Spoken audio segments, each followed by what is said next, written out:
Hello, everybody. My name is Thaddeus Sims, and welcome to the Connect 0007 podcast, where I am your host. And you already know we talk about the value of the human connection, and that is everything here. And today we're doing something different. We have our first ever guest speaker on the podcast. Her name is Stefanie LaHart, and she is amazing. But before we dive all the way into this, I always have to share my crazy fun facts. So, apparently in Norway, they once knighted a penguin.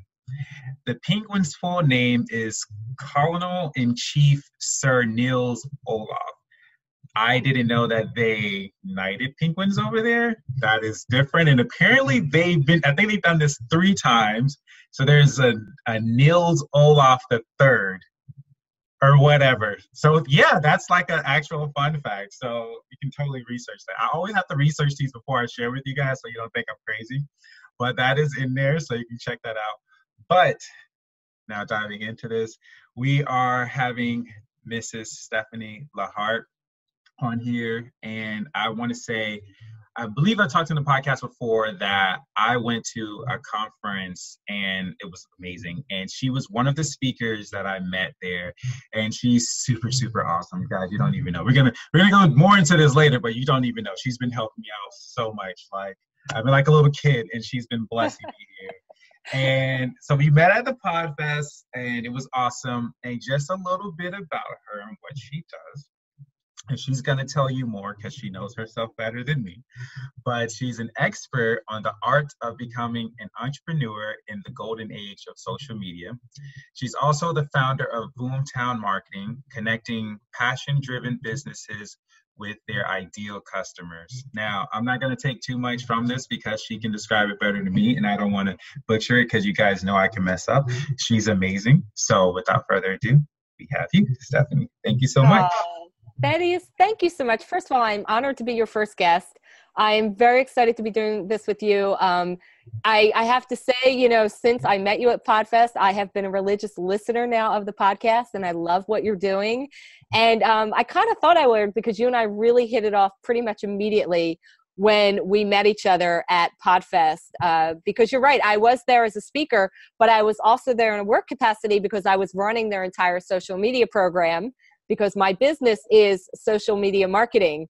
So I was there as a employee and also as a speaker, and consequently I was running around a lot of the expo, taking photos and capturing content, and that is where I met you. So yes. I have to say this because it's one of my favorite experiences with you. I met you when you were sitting down. And then later I met you in the hallway, and you guys can't tell because we're both sitting down now, but Thaddeus is literally 2 feet taller than me, but I am 20 years older than him. And I love that juxtaposition.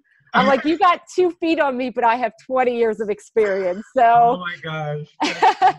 That is so funny. When we took a picture, I'm just like, what? Yeah, we'll have to post that. It was my favorite picture, but just in talking to you in general, I was like, wow, this guy's so cool. And then, I didn't have time to listen to your podcast there, but then as soon as I got back to my hotel room that night, I was like, oh, this is really cool. This guy's got some great insights. And for someone, of your age, I was like, this is pretty amazing. So I liked what you had to say so much about communication, because my business is communication driven. In fact, if you look at my business cards, my motto, my tagline, my microscript, as we like to call it, is conversations create customers. Yes. Because it is the conversation that gets people interested in you and in your business and what you can possibly provide to them in their life to make it better. Because that's what it's really about.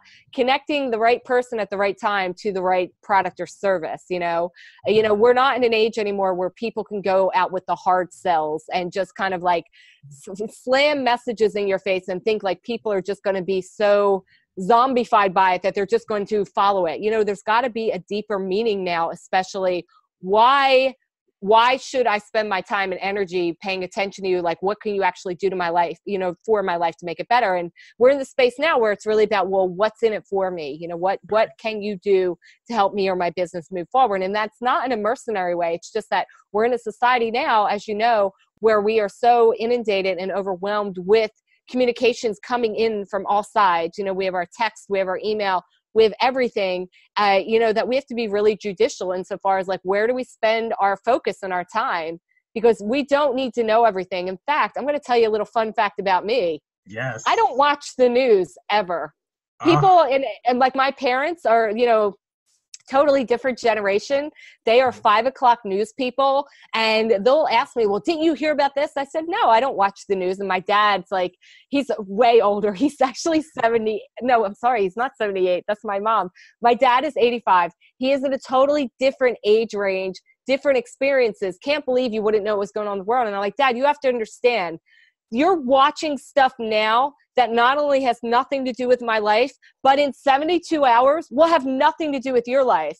Because he grew up in an age where information came a lot slower. So yes, you did get the weekly paper and you read everything. But right now, because our news cycle is so hyper fast, you get stuff that has nothing to do with your life. And like I said, in less than 24 hours, is a non-entity. It means nothing anymore. There's so many things that are going on in politics. So I don't watch the news because it literally means nothing. Like, information's coming so fast. By the time it gets to me, it's already a moot point. So even your 5 o'clock news. So, you have to be really selective where you spend your time and focus. And a lot of times that stuff is negative. That's not a place we want to be. And that, and that's why, I really focus my business on making sure my businesses, my clients are talking about the right things at the right time. Like, their conversations mean something. So when you're trying to post on social media about your business, like, you're thinking about, what does this conversation mean to somebody? What kind of information do they need from me in order to, decide, is this something that I need in my life? So, that's where it really comes down to. And that's one of the reasons I so love your podcast, because you are so about that communication and how important it is as us as human beings, what that communication means. Because, although we're in this hyper age of getting so much information in a lot of ways, and especially in the US, we're very isolated. And you and I have had so many conversations about this, how isolated we are. We have all this social media, but you still can go home at night and feel very lonely and very, very much like in your own bubble where you feel like you don't have a connection. And, for me, that's one of the things, again, we were talking earlier, why I'm so passionate about being really involved with local charities here in LA, because I need that in my life to feel like, I matter, basically. I'm into my job and I love what I do, but on a grander scale, like, for me, having an impact on daily lives of other people, making it better in some way, that's really, for me, what drives me to get out of bed in the morning, knowing that I can have that one-on-one impact. So, I work with local charities that do that one-on-one kind of outreach. And, that's all, again, part of the community conversation for me about being part of something greater than just my little world and my little, like, hey, this is how you be an entrepreneur and make money. It's like, yeah, this is how you connect with people. And like, I got that vibe from you when we met at PodFest. Like, we just immediately kind of connected. And then I would see you and I would kind of like, just insert myself into your conversations. And then I was full on eavesdropping on you the one day. You're talking to somebody about being a vegan. And I'm like, I'm a vegan too. Like, and we found something else that we connected about. So it was just so awesome to meet you like that.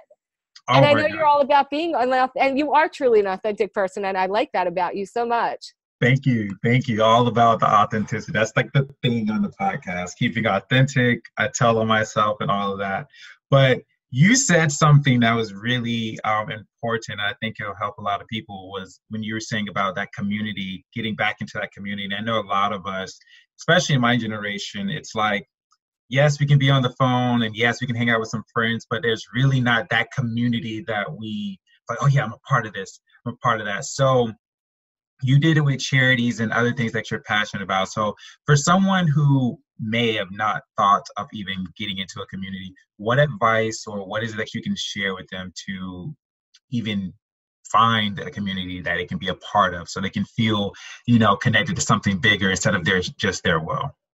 Yeah. And that's actually a conversation you and I had about on text. Remember when we were talking about what happens when you leave school? So you're in a school environment, you have a natural built-in community of people you're interacting with every day. You have friendships that are built up. You have things that you get involved with, groups or whatever. You find ways to fill your time, basically. And what happens when you get out of school, suddenly you're in a situation where you don't have as much, well, I don't want to say forced, but so much scheduled, time with other people.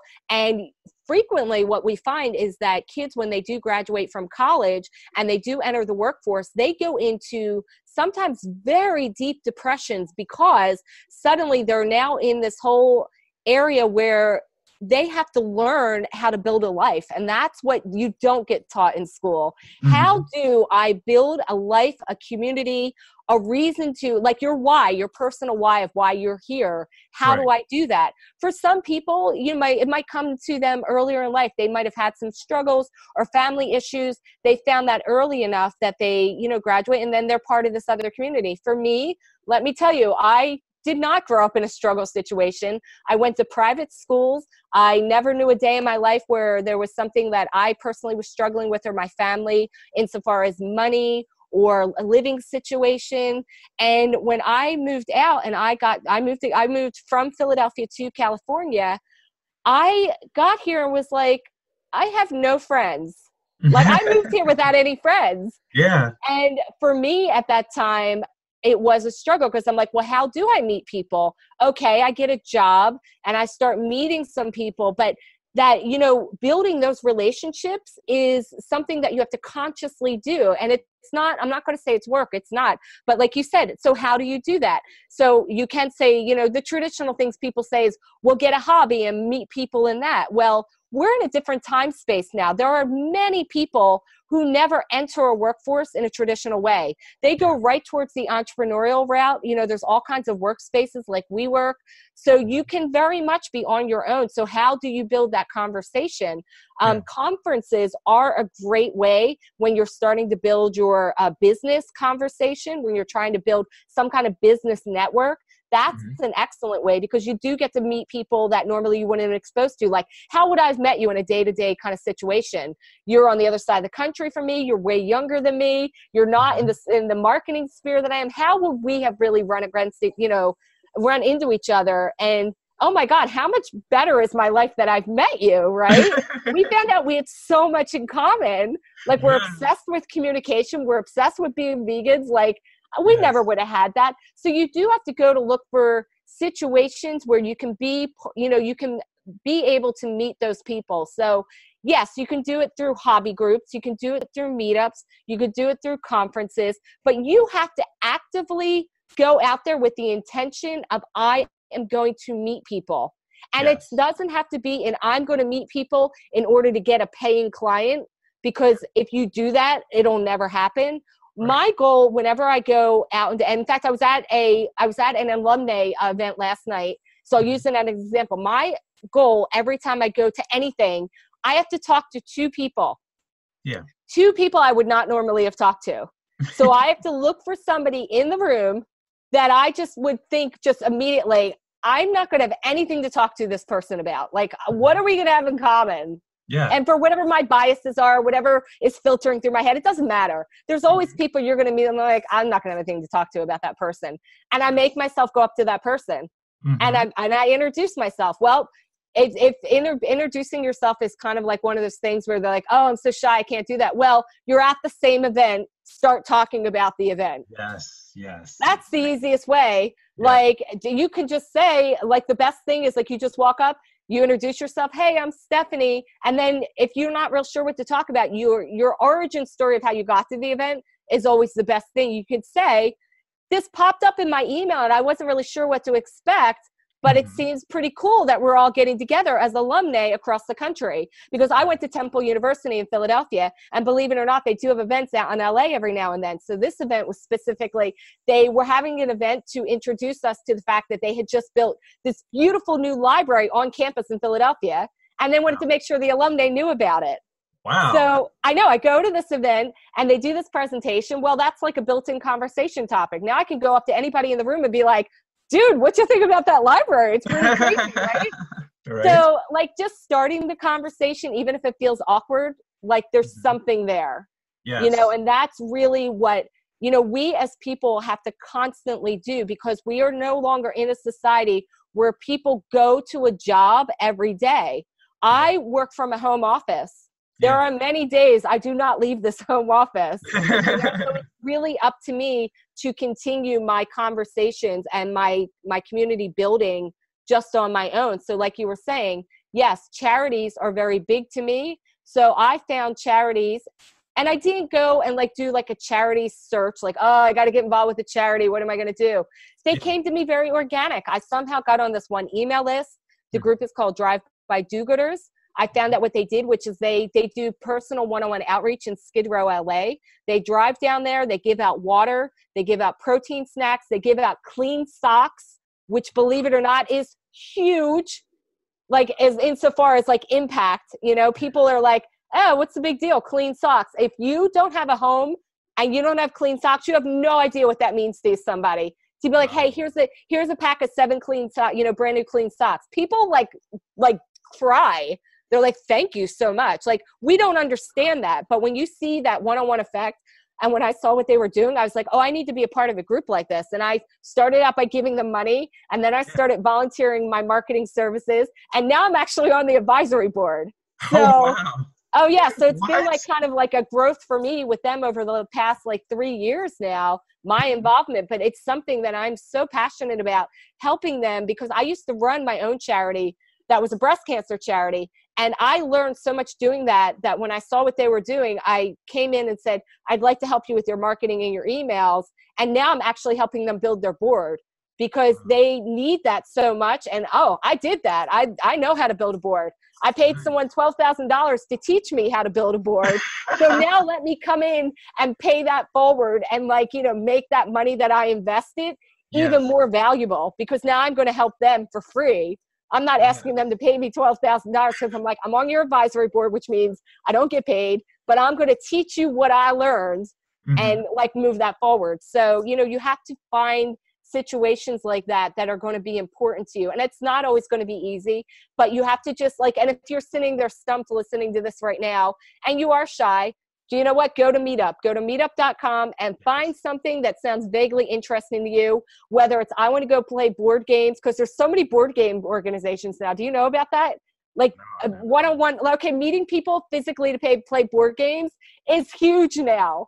What? They have gaming groups everywhere. What?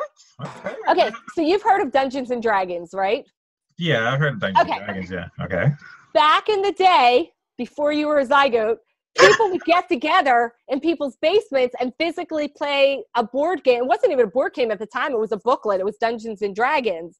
Okay. Wow. And then other board games, people would get together for other board game groups. And then all of a sudden, everything became very digital and online. But we're now returning to the fact where people are like, I need to see people in person. So in fact, you're going to Google this when we get off this call. Google in your area, board gaming meetups, and it's going to blow your mind. People get together to play Monopoly. Are you serious? People don't even know each other. There's gaming groups everywhere. And there's stores that now people who, specifically you'll see people in the comic book genre, wherever there's a comic book store, if they have a backroom space, they have probably turned it into a gaming room where they'll have a gaming night, all different games you can play. And you just go and you shop and see what people want to play. Oh, you want to play Monopoly tonight? You want to play Life? You want to play, and there's just millions of games you can play, and you just meet people you've never met before and you play board games. Oh my God, it's so much fun. I've gone to these and it's ridiculously fun.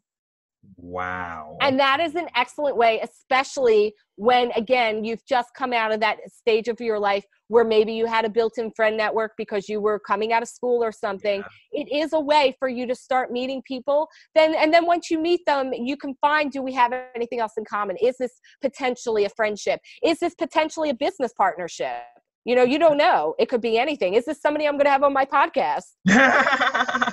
Right. You didn't know when you met me at Podfest I was going to be your first guest on there. Did not know that at all. But it is about, you have to talk to people at least about one thing you have in common and then see where that other common ground comes to. Because I'm telling you this right now, the people that live the longest and the happiest are the people that have a community around them at all times. And it doesn't have to be a family.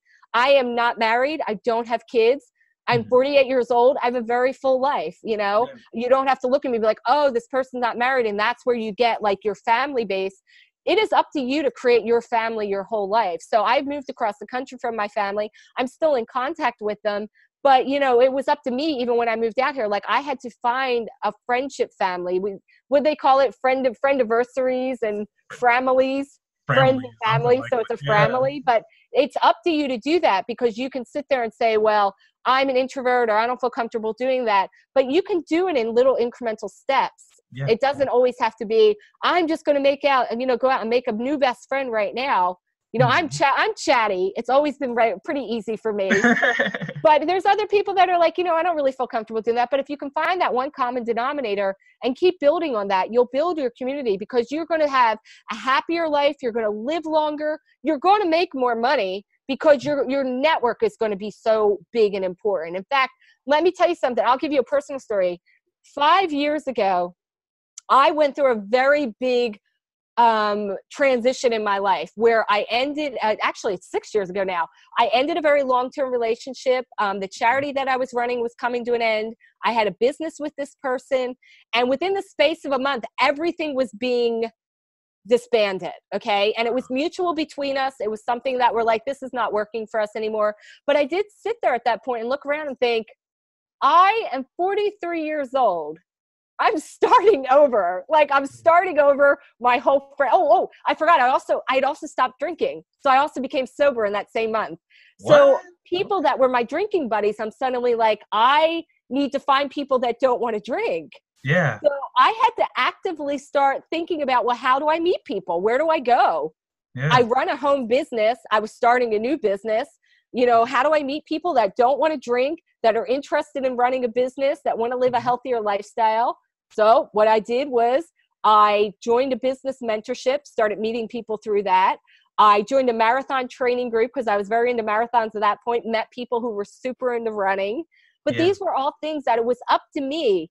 I could sit there and cry and say, poor me, I have nothing in my life. Or I could sit there and be like, oh my God, I get the chance to remake everything. I get the chance to have a whole new love life, a whole new friends, a whole new business. And that comes step by step. Like it wasn't overnight I did everything, but that is how like I have like now found such joy in my life. And I got involved in the podcasting community, you know. I never knew I was going to be a podcaster. Yes. Wow. Okay. So for the audience, I gave you a lot there. But I love it. Pick and choose. No. I love it because you literally gave them so much that they can do. One of the biggest things is that you had interests and you know there was things that you needed to change, and you decided to meet people based on those interests. And for those who are struggling, who are shy, you pretty much gave them everything for that. Just starting that conversation, pretty much using the environment around you just to have that conversation, or just a hello or a hi. You gave them so much, and I love all of that. And just another thing is that I love too is that you like you said, you had a decision. You could have been like, oh, you know, woe is me, blah, blah, blah. But you decided to take action and actually change that around you. You're like a whole alchemist right here. And I love all of that. And you know, it's always about you create your own reality. I know you're super into that like I am. And you can sit there and frame your story one way, and that will be your story. Or you get the choice to frame your story a different way and say, well, I'm not going to do that. I'm gonna be free. And my friends look at me all the time. They're like, you're so lucky. You get to travel around the country and speak at these conferences, and you run your own business. And of course, everybody always thinks when you run your own business that you get to like sleep late. I get up at 5 a.m. every day. So yeah, it's not about sleeping late, but it is like I truly get to create my entire day. I get to decide who I talk to. I get to decide where I want to go. I went running this morning with my neighbor's dog. She has this little white fluffy dog that is so freaking fast. He's become like my training partner. I get to decide that. How great is that? You know? But that was a conscious decision that I made, that I wasn't going to do a 9-to-5 job, that I was going to do something else. But again, on the flip side, if you love working in an office experience and you're really good with the 9-to-5 job and you need that structure, then do that too. I'm not converting anybody to this life that I lead, like do what makes you happy, like what you're doing, you know? Mm-hmm. You're like, I like talking to people and communicating and connecting and That's my thing. I love it. Finding that common and sharing things like fun facts about worms snuggling. Yes, talk about that, because we were literally just talking about the whole worm cycling. You found this paper. So guys, if you heard, obviously if you listen to the podcast, there was a fun fact that I said, that worms, they cuddle, and that's how they, communicate. They snuggle, yeah. Worms snuggle. Okay. Yeah. So one of the things I told you in one of our other conversations is like, I'm a total brain geek, okay? Uh-huh. I read books all the time about how our brain works because it helps me in my business. Like the way that you frame a conversation, can be greatly, like vastly different about how somebody receives it, it's that miscommunication is something where people like always have their problems because you say one thing and in your head, what you mean, and people receive it a different way. So I read a lot of brain books so that I fully understand how our brain processes information. When something is said in a certain way, and it's not even about like using like the micro expressions of a face, it's really just about words at this point. How does it get received? What happens in our brain when your ears hear something? What kind of system does it go through that makes your brain perceive it in a certain way? Because, there's so many ways that the way that we stage questions, and the order that a question is asked can greatly change the outcome of the answer. Yeah. Even though you're asking the same questions, if you have 4 questions, but you ask them in a different order, the final answer can be greatly different because what you can do is something called staging, where you're setting up expectations in someone's mind. Mm-hmm. So a perfect example of this is age. So if I said to you originally, how old do you think I am? You have nothing to weigh that against in your mind. Right. I'm short. Yeah. So the first thing people usually think when you're short is this person might be younger, because you kind of attribute it to like a child kind of thing. Yeah. Not that you're thinking of a child, but if you only have physical aspects, that's where your brain goes. Now, if I said the same question this way, how old do you think I am? Do you think I'm older than 20? Now you have a number in your head. Mm-hmm. So now your brain starts utilizing your past experiences and your past information to now put me in different categories of what would that mean? What does a 20-year-old look like? What does a 20-year-old say? If by asking that question, does that mean that they're under 20 or over 20? So now it's giving you a framework to answer the question.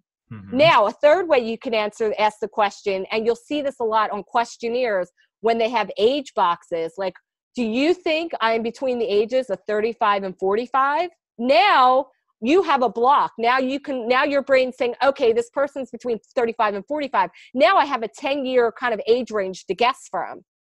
So just that age question asked 3 different ways puts you in a different mental space. Mm-hmm. And I'm going to get 3 totally different answers from you. Right. That is right. As you did that, my brain was like going along with what you were saying. I'm like, oh yeah, okay, yeah.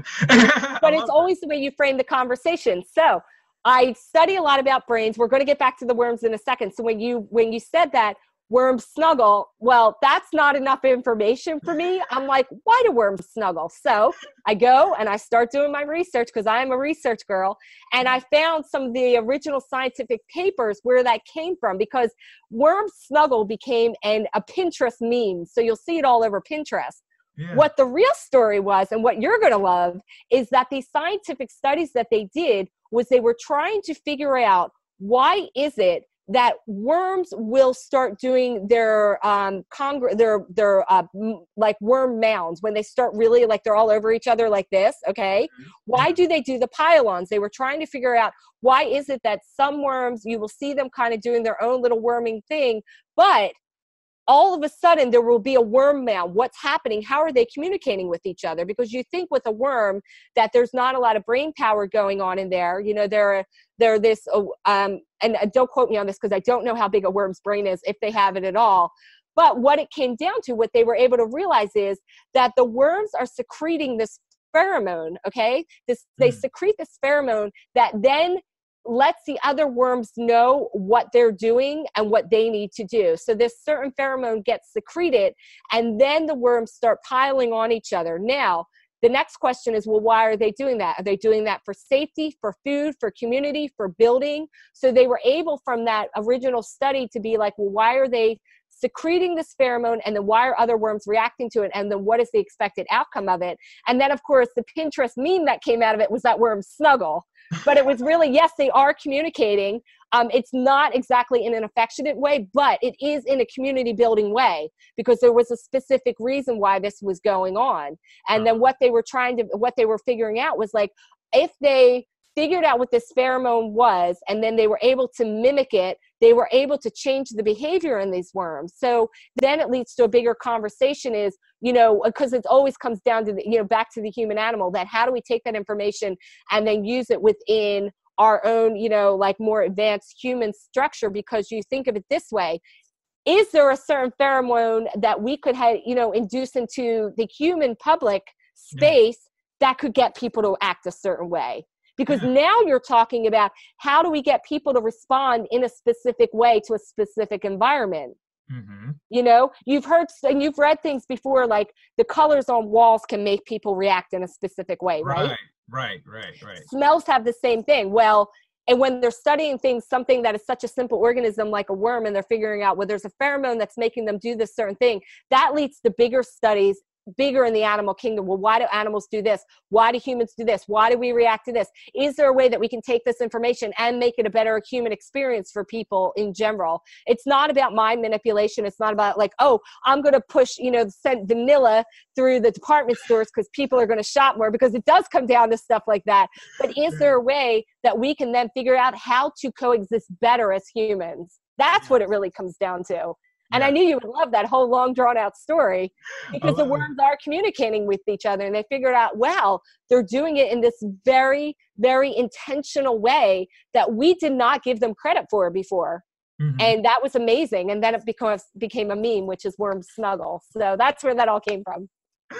I love it. Like you made me think, because I know that for me, because I have a high sense of smell, and I know smells that's a big thing for me. So I noticed that when I go to certain places, they have a particular smell. And when they're pleasing, I find that I go to them more versus another place. So for an example would be like, if I go, I'm trying to think of a place that I normally go to. Like when I go to Whole Foods is just simple. It's whatever. I'm always there. The people are cool, whatnot. But if I go to Target always smells like popcorn and some odd smell that I smell everywhere at Target. So it's kind of like I know I'm at Target. It's like a very distinct smell, but it's like, it doesn't really do it for me. And then there's another place that I go to. It's this, it's a spiritual place. I can't think of the name of it at the moment. Is it? Actually, no. Actually, we're going to go back to Whole Foods. There's this particular aisle in Whole Foods. It's their incense and soap. The body aisle, yeah. Yeah. Yeah. Every time I'm in there, just like, I just smell and I feel things. I feel good, and I'll figure out some new scents. And because of the smell, it'll stop me in my tracks, and it'll make me think, what new item do I want to try this time? What new smell I want? So you just made me think about that with like the pheromones and the smells and stuff like that. So that was totally weird. Yeah, and you actually gave great examples, because the intention of both of those places is very different. Target, the intention of is get in and get out. Like get in, get out, get your stuff in and out. Whereas Whole Foods does want you to stay and have more in experience. They want you to, they want people who are doing intentional shopping. They want people who are, the products they choose are all done with intention of we're attracting a customer that does intentional shopping, thinks about where their products are from, where they're sourced from, what it does for their body. You don't see a lot of the major brands that you might see in a mainstream kind of grocery store. That's all intentional. So yeah, you having that reaction is exactly what they want, because they want people like you that not only want to spend time researching what they're putting on their body and in their body, but then also appreciate the products that they've selected for you. And then also what it comes down to are then willing to pay the higher price tag, which they're charging. Mm-hmm. So that's all part of the conversation. Again, not in a manipulative way, but that's where your brain is able then to make that rationalization of why I think it's okay to shop in this place. Like, for me, let me tell you, when the dollar store started carrying groceries years ago, Yeah. I was horrified because the dollar store is about fluorescent lights and desperation. It really is. And about getting the cheapest product you can. Yeah. And for me, in my mind, I could never relegate to the fact, because I do work out and I take care of my body and I'm a vegan. It does not matter to me if that produce is coming off the same truck that's going there and then also to Whole Foods. Yeah. The intention is so different for me. I could never buy groceries from a 99-cent store. Yeah. I couldn't. Because for me, it's all about cheapest, and that I couldn't get that over that in my mind. But, the store placement and how they do things in that way is for that reason. And, again, in the dollar store, they want you in and out. It's not set up to keep people there to look around. Whole Foods, hey, we got a cafe, have a coffee, eat something, have a meeting. I mean, in LA, people have full-on meetings in the front of Whole Foods. Yes, they do. And I am one of those people. I have my meetings there. I have people I'm going to meet with. I'm like, okay, this is neutral ground. They can have whatever they want. I can have my vegan stuff. Perfect. But it's what I love, too, because I know you're into marketing and you can give me more insight about this. But so me and my brothers and sisters, we're always we have this, I don't know, certain stores give us different vibes. And what I mean by that is we know if we're going to Trader Joe's, we know we're going to get, nice quality. The people are friendly, are nice, they're great. It's like, oh my gosh, I'm in Trader Joe's. We go to Walmart, it's just like, oh, okay. It's a little ghetto in Walmart, so we're going to have to brace ourselves because we know how the customer service is there. You have Target, like you said. Target is, in and out, but it's their quality. So, like, that intention or that thing with just that marketing, like, I don't know, vibe. Like, is that, like, normal in the marketing world? I'm trying to make sure I word this right. Well, here's the thing. That whole conversation starts way before the marketing. What you're feeling is the corporate culture that's been set up. People who work at Trader Joe's have a much different experience as an employee than somebody who works in Walmart, okay? Yeah. And that is something that is very intentional on the Trader Joe's side. They are now a nationwide chain, okay? They're all over the country. They have thousands of stores, but each of their stores is set up still as a neighborhood store, and their employees are treated very differently than somewhere that in like a bigger organization like a Walmart. And that is reflected then in how they help you and how they approach their customers. For Trader Joe's, number one is customer service. There is no question that is too small or too stupid for someone to stop what they're doing and find that out for you. That is their number one job. When you go through training at Trader Joe's, they tell you your first job is to answer questions. Drop everything you're doing. That is not the experience that other employees have. And what that happens is you feel that as a customer. You feel like me as a woman walking into Home Depot is the most horrifying experience ever, because they do not want to help women there, first of all, because they know we're going to have more than one question. And number two, their job is not helping people. Their job is stocking. Yeah. So if you're standing in between them and what they need to do in the next 8 hours, because they have so much inventory they need to go through and things like that, they don't want me, a woman, stopping them and asking them 15 questions. So let me tell you, I walk in there and all the employees, male and female, turn the other way. They're like, don't make eye contact. Oh, wow. She's going to take up too much time that I have to do other things. Trader Joe's, very different. Somebody will be stocking something. You will ask them a question. They will physically stop and say, I'm going to go in the back and check for you. Okay. They will never stand there and say, I do not know. Notice that next time you go in. Whole Foods is the same way. But that's corporate culture. That's before the marketing. So that's something that, becomes, part of like the experience that they want people to have. And places like Target and Walmart, no, you're coming for the deep discounts and you're willing to put up with a lot more of like they seek and find by yourself because you're getting the discount. Like you're going into the dollar store because everything's $1. You don't expect anybody to help you. In fact, I don't think there's ever an employee I see at the dollar store that's not working a register. Yeah. And those people, unfortunately, look very sad. Yeah. Because their job is not to interact with people. Their job is to just shuttle them through the line. And, that's something, again, that you have to really look like, is this kind of like how I want to spend my time? But I'm not judging. I don't know what has led them in their life to choose that job. I don't know their experience, but that's again, choosing where you're going to spend your time and how you're going to build, some kind of conversation with people. Okay. I was at the dollar store the other day because I had to pick up something for my garden. They have these little plastic butterflies I'm obsessed with that I know I can get there for $1. And when I was done with my checkout, the employee said to me, "I hope you have a really nice day." And I was so taken off guard because I'd never heard that here before. Yeah. I stopped and looked at his name tag and I remember his name. I said, "Brandon, I hope you have a really good day too."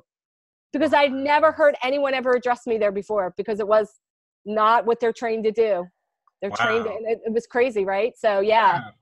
But that you having that reaction is totally expected. Yeah. That's how we are when it comes to stores. But okay. So I want to switch gears here. I have a question.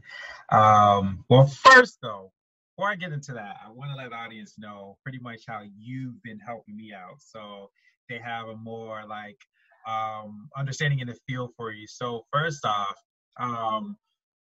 we met at the podcast and whatnot, and you first. Okay, here's the number one thing. I have a Twitter because of you.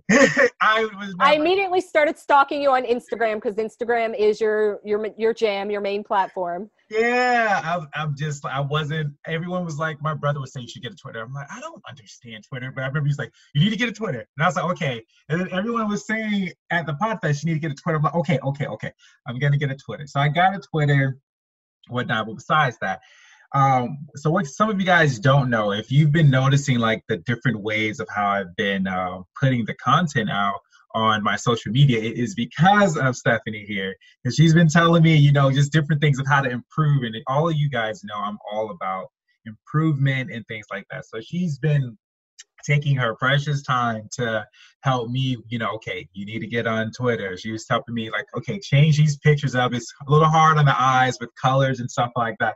So, and I love all of that, anything I can improve on. So she has been helping me greatly just with the whole marketing area for me. So guys, she's amazing. And I just wanted to share that. I just wanted to share it with people like how you helped me because and recently, she helped me with like scheduling, for future guests when it comes to the calendar and stuff, because this is the first time, so I haven't really scheduled things with people. Yeah. I'm more, hey, we're going to do something at this day. All right, let's do it. But she was saying, yeah, okay, you may want to do this for your guests for future purposes. And she broke it down for me. And I was just like, to give them a better experience. That's what it's about. And just like going back to the whole shopping analogy, it's giving the customer or your interviewee a better experience because, I was like trying to be like, look, I don't want to step on toes here, but if you really want to get people like on like kind of an interview schedule, this is how you're going to get a better response because you set up the framework again of what's expected. Like you get them to schedule time in a calendar, whatever calendar system we're going to use. We were talking about Calendly. And then you ask for certain things like a bio and a headshot. And then I was explaining like why you do that. And I'm happy to help you with that kind of stuff because somebody took the time to teach me, I didn't just pop out and know everything. I learned it, and then I see you kind of coming up and wanting to build, and I love your message. I love that you already have branding. I love that you already have shirts and all this, and I'm like, oh, I think like if you do this other stuff too, this is really going to help you. So let me just show you how people expect it to be done. Yeah. Like just the expectations, and then you'll have an easier way because you can turn off some people if you're like, oh, I want to interview you. And it seems a little bit like kind of like not very well put together. And they're like, you might not be worth my time actually spending time with you.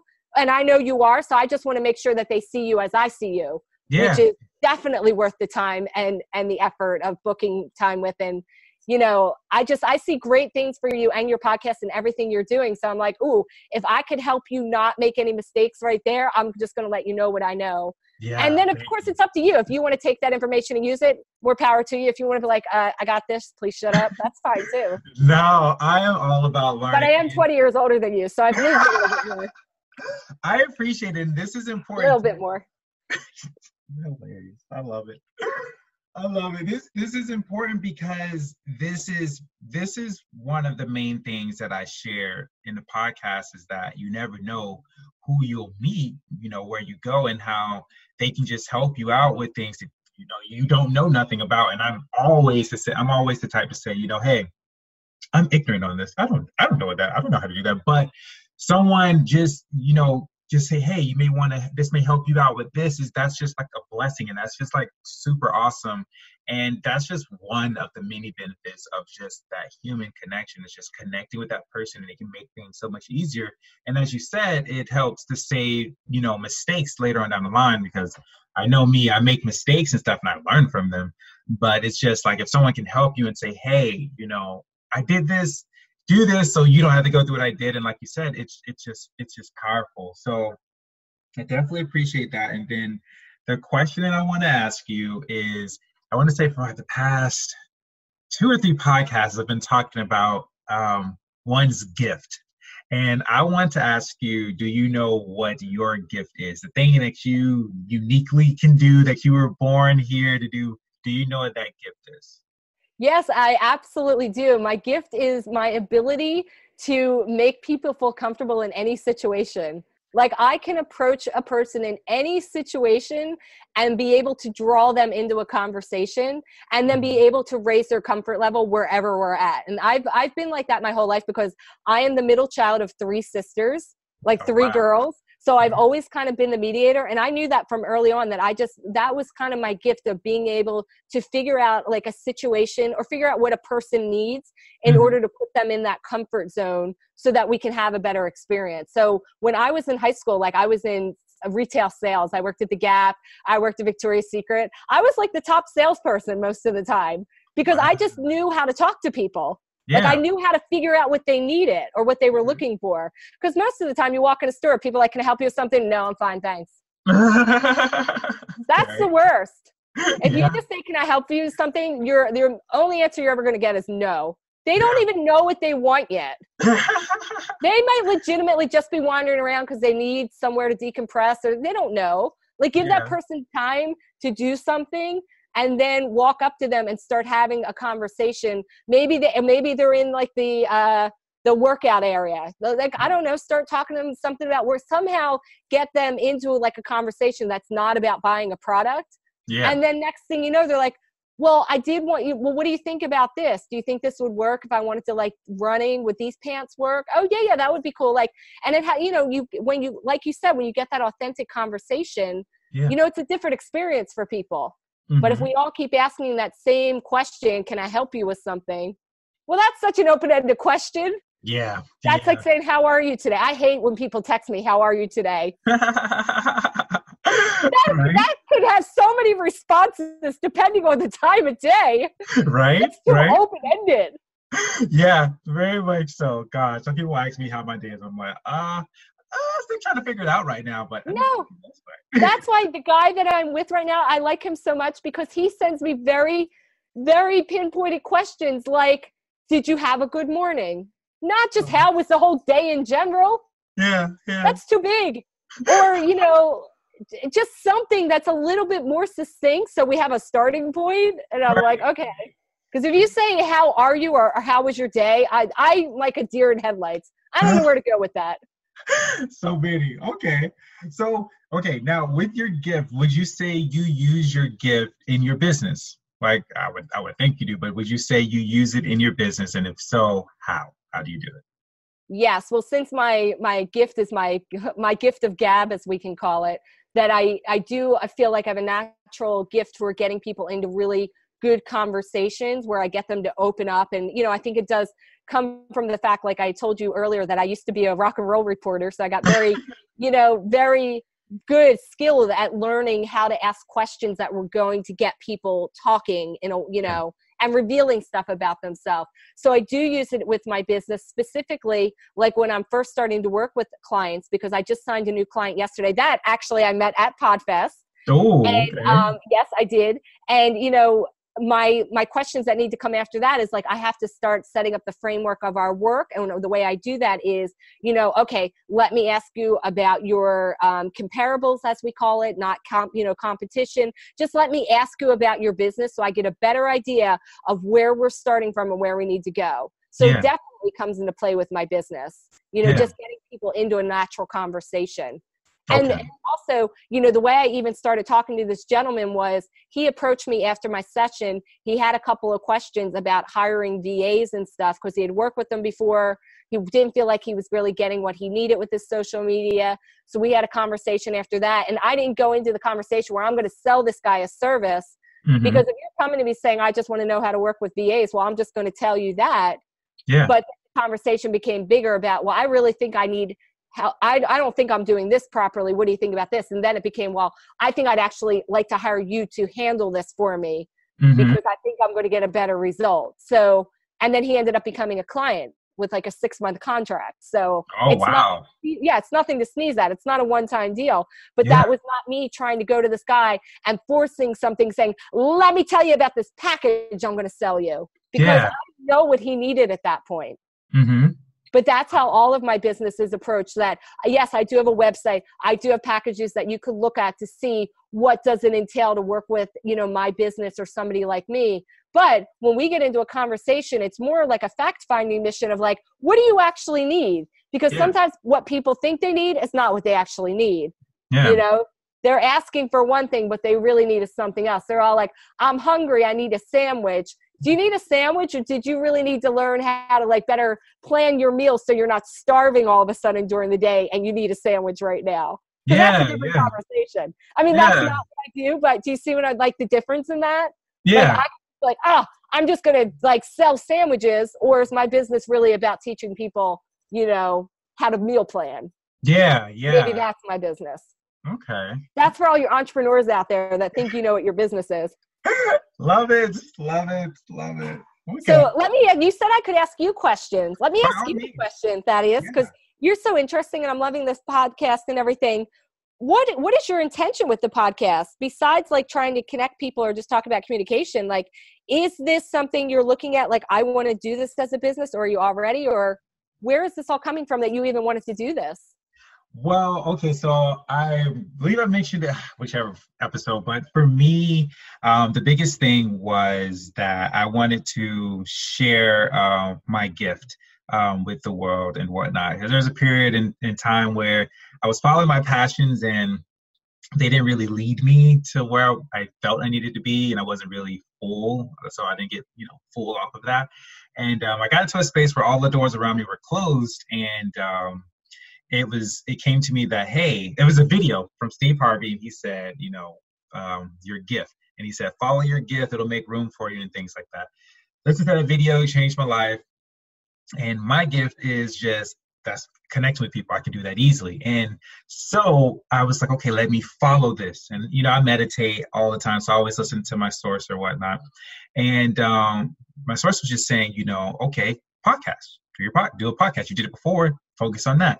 So I was like, okay, we're going to do that. And so from, I want to say November is when I first started of last year, I wanted to do the podcast. That's how the podcast was born, was wanting to share the gift of just connecting with people. And I know I can talk for hours, days on many different ways of just communicating or talking to people, just the fact of connecting.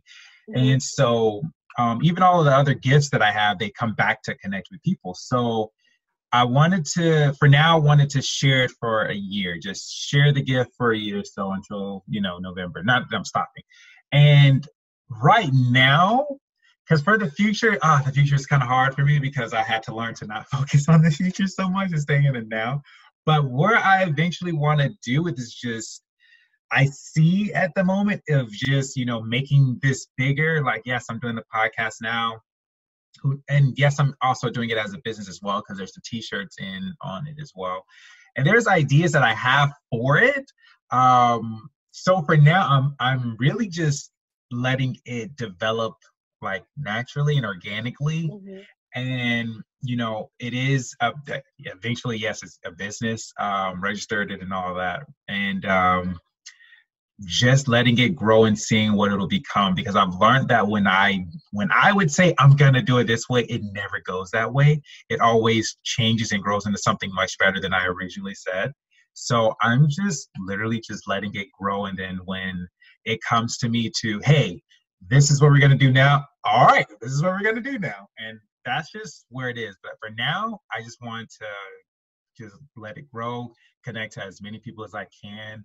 I feel as though I may end up having like maybe classes or maybe helping other businesses connect. Further down the line, I may even have a service for that. Mm-hmm. So, but at the moment, you know, it's still young. So it's not even 7 months in, I would say. So for now, I'm just... Yeah, you don't have to answer all those questions now. I mean, and like you said, it's coming a little bit more naturally. But I will tell you, I was very impressed that you did start doing the t-shirts as early as you did. And here's why. Mm-hmm. Because the t-shirts, the end game is not t-shirt sales for you, which I already know. Yeah. And you may have already done it with this intention and something that I love. But when businesses like yours sell t-shirts or sell something that has some kind of like either saying on it or something that ties to what the business is about, what it allows your community to do is become more invested in the community itself, to become part of the tribe. And that's really what, and I think you knew that, right? Yeah, so you're really building your tribe with that t-shirt. And I love that you did that because it makes sense for what you're doing. Like, it would not make sense for me. I mean, I could print out Boomtown Marketing t-shirts, but that doesn't mean anything. That's a logo on a shirt. But because you took the time to have something very thoughtful, the one where you're like, excuse me, I'm brand new, whatever that one was I'm buying. I love that because it is not an overt go listen to my podcast. Mm-hmm. It gives like the listener something that they can experience and share, like not only with you, but with the world. I mean, that was brilliant. And that is something that I actually work with some of my clients on, because I work with a couple fitness studios in LA. And part of what I've been teaching them is giving their students what I call a consumer experience to allow them to have something that they can purchase that ties them to the tribe, that they can wear that on their somewhere on their body, or just not even something that they would have to have out, but they can look at and be like, these are my people. Like, that's important, you know? And I love that you did that. So kudos to you. That was good. That was really good. I was begging for the shirt off your back at the expo. I was like, I want that shirt. I appreciated that. That literally, and that was, like I said, that was my my intuition was just saying, hey, create some shirts. And I was just like, okay. Yeah. And I just did it, and it's been growing, and there's some more shirts coming later on down the line. I'm getting some people to take some pictures and whatnot of the new ones coming, but that's coming soon. But yeah, that's just that, and just really growing, because honestly, I do want to make this like my full-time thing, because I always say it on my podcast, like, work is work, and I appreciate it, and it gets the bills paid. But for now, I want to build this because I genuinely enjoy doing this, to the point where people who know me really knows me. When it comes to my sleep, oh my gosh, sleep is sacred in my household. Like, you do not interrupt my sleep. Like, it's a family thing. You do not interrupt. If you interrupt it, I can honestly say there is a 95% chance I will kill you. And it's automatic if it's not something important. But it's at a point where I will wake up maybe 4 hours before I'm supposed to be to work, so I can at least put 2 hours into my podcast, because it's like, I feel productive. I know, okay, if I do it before I go to work, I'm strong. Like, I'm at my best to do it, because after work I'm tired. You know, it's like, So now it's like, okay, let me work with my strengths here. Let me get up earlier, sacrifice a little sleep, do it. As soon as I'm done, get ready for work. After work, take a nap, because I did all the things that I needed to do and whatnot. So I genuinely enjoy it. So however it'll come about where it can be a full-time thing for me. Yeah.